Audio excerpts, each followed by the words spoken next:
کہتے ہیں کہ بہت زمانے پہلے بادلوں کے اس پار ایک حسین و روشن نگر آباد تھا، جہاں ہر طرف رنگ بکھرے ہوئے تھے۔ یہ نگر نورستان کہلاتا تھا۔ یہاں پریاں رہتی تھی جو نہ صرف اپنی دلکشی کی وجہ سے مشہور تھیں بلکہ ان کے دل بھی محبت اور نیکی سے بھرے ہوئے تھے۔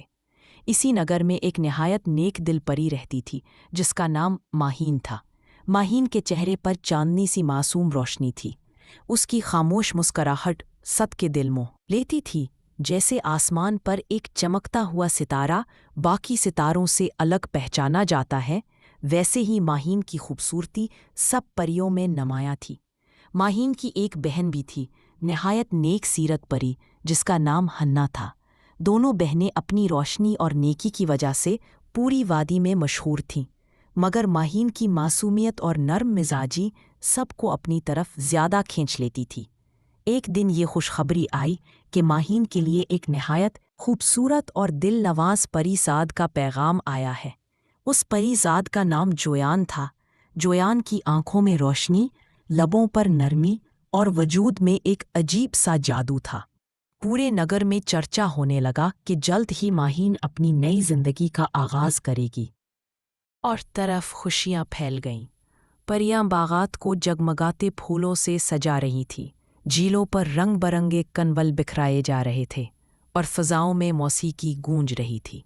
ایک دن ماہین باغ کے کونے میں بیٹھی سوچوں میں کھوئی ہوئی تھی۔ نرم ہوا چل رہی تھی اور پھولوں کی خوشبو چاروں طرف پھیلی تھی۔ اچانک روشنی کی ایک کرن اس کے قریب اتری۔ جب وہ کرن مدھم ہوئی تو اس کے اندر سے جویان نمودار ہوا۔ جویان نے مسکرا کر کہا، ماہین، تم پریشان لگ رہی ہو، شادی قریب ہے اور تمہارا دل اداس کیوں ہے؟ ماہین نے آہستہ کہا، اداس نہیں ہو، بس سوچ رہی تھی کہ سب پری دلہنیں ہمیشہ سرخ، سنہری یا سبز لباس پہنتی ہے، مگر میں چاہتی ہوں میرا لباس دوسروں سے الگ ہو۔ جویان نے نرمی سے پوچھا، اگر تمہیں اپنی شادی کے لیے کسی بھی رنگ کا لہنگا پہننے کی خواہش ہو تو وہ کون سا ہوگا؟ ماہین کی آنکھیں چمک اٹھیں۔ کالا، کیونکہ کالا رنگ سب سے منفرد ہے۔ لوگ کہتے ہیں کہ دلہن کو کالا نہیں پہننا چاہیے، مگر میں چاہتی ہوں میرا دن سب سے الگ ہو۔ جویان نے چند لمحے سوچا، پھر مسکرا کر کہا، اگر یہ تمہاری خواہش ہے تو یہ ضرور پوری ہوگی۔ چند دن بعد ایک صبح ماہین کے کمرے میں ایک بڑا سا جادوئی صندوق نمودار ہوا۔ جب اسے کھولا گیا تو سب پریاں حیران رہ گئیں، کیونکہ اس میں نہایت شاندار کالا لہنگا جگمگا رہا تھا۔ لہنگے پر سنہری دھاگوں سے کڑھائی ہوئی تھی اور چاندی کی جھلمل کرتی بیلیں اسے ایک شاہکار بنا رہی تھیں۔ ماہین کی آنکھوں سے خوشی کے آنسو بہہ نکلے۔ اس نے آہستہ سے لہنگے کو چھوا اور کہا، یہ تو بالکل ویسا ہی ہے جیسا میں نے خواب میں سوچا تھا۔ پورے محل میں خوشی کی لہر دوڑ گئی۔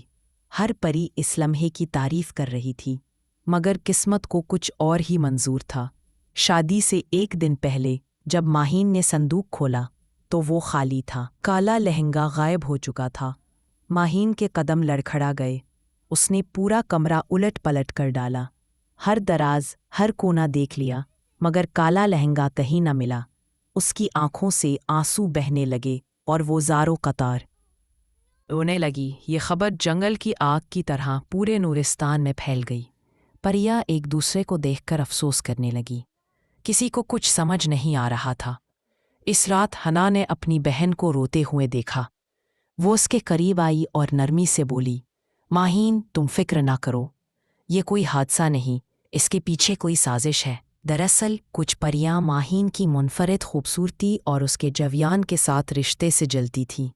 وہ چاہتی تھیں کہ شادی کے دن ماہین سب کے سامنے شرمندہ ہو۔ اسی حسد میں انہوں نے کالا لہنگا چرا کر ایک جادوئی غار میں چھپا دیا تھا۔ ہنا نے اپنی بہن کا ہاتھ تھاما اور کہا، آؤ ہم دونوں مل کر یہ لہنگا ڈھونڈیں گے۔ چاندنی رات تھی۔ دونوں بہنیں نور کی کرنوں پر سفر کر کے جنگل کے اس پار پہنچیں جہاں ایک پراسرار غار تھا۔ غار کے دہانے پر اندھیرا چھایا ہوا تھا اور عجیب سی آوازیں گونج رہی تھیں۔ ماہین نے حوصلہ کر کے قدم بڑھایا۔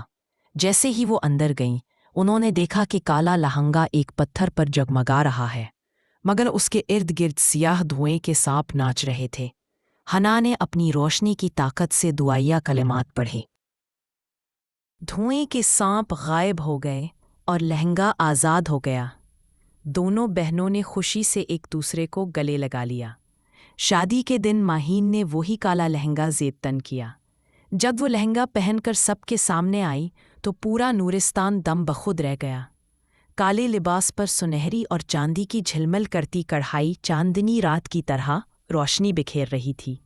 سب پریاں حیران تھیں کہ کالے رنگ نے ماہین کی معصومیت اور بھی زیادہ نکھار دی تھی۔ جویان نے مسکرا کر کہا، آج تم واقعی سب سے الگ اور سب سے حسین ہو۔ یوں ماہین اور جویان کی شادی پورے نورستان کی تاریخ کا سب سے یادگار دن بن گئی۔